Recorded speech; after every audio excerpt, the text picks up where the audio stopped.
Where's my talking candlestick? She never even goes to a library.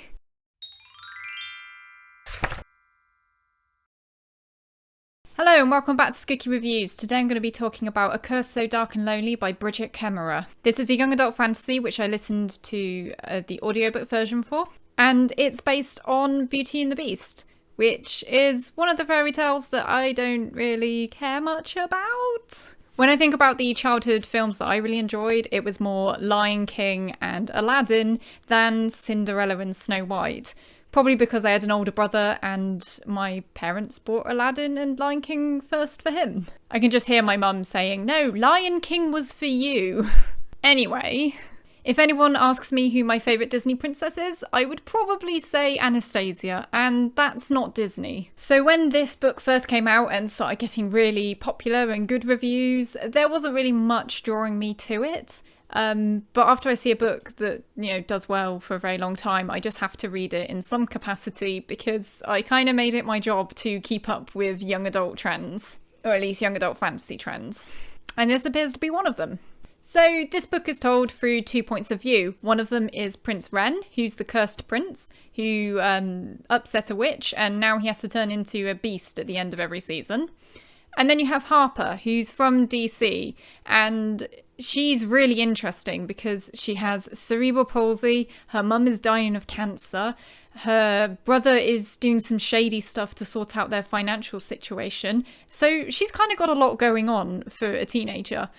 And then she gets kidnapped and taken to this strange place called Emberfall in hopes of breaking the curse and freeing Prince Ren from his beast-like manifestations. So she's already got a lot on her plate, and then she's dragged away to have even more put on her plate. Kind of rude, isn't it? I liked Harper because she was a strong character, and it wasn't like she was just strong and gutsy because that's what a lot of young adult fiction is these days, but she actually had reasons. She's had to be tough. She's had to deal with a lot of stuff at home that has made her who she is. So she was a super interesting character.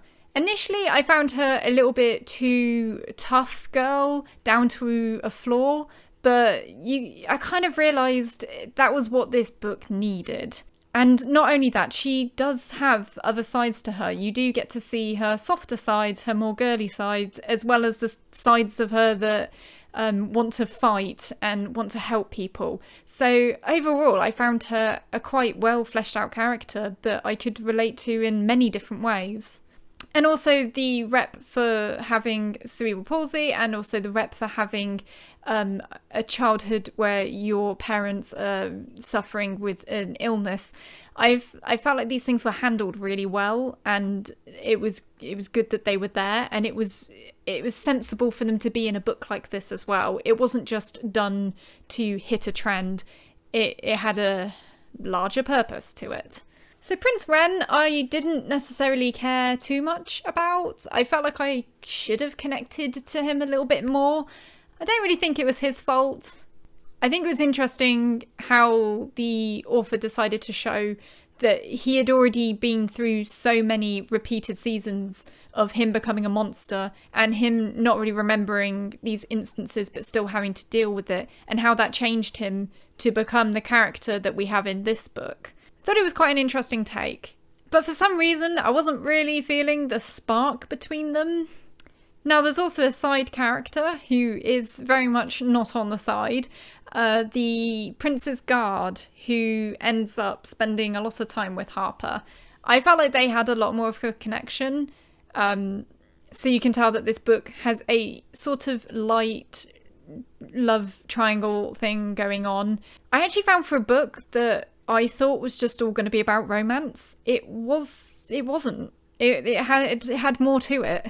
Especially we've got the witch who's causing the torment and is kind of perpetrating the curse and is still hanging around to wind Ren up. I think wind is a very gentle way of putting it, but it's the word I went with.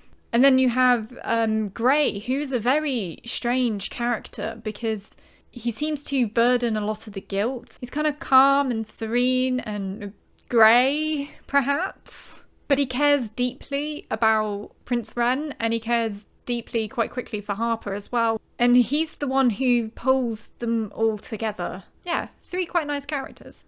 The title for this book is absolutely spot on. This book really does focus on that kind of darkness and loneliness that comes with some of the things that we have to deal with. You can look at it on a flat level and say, yeah, the curse is very dark and lonely. But of course, it's also relating to Harper's mum dealing with cancer. It's relating to her brother who has hidden some things from Harper.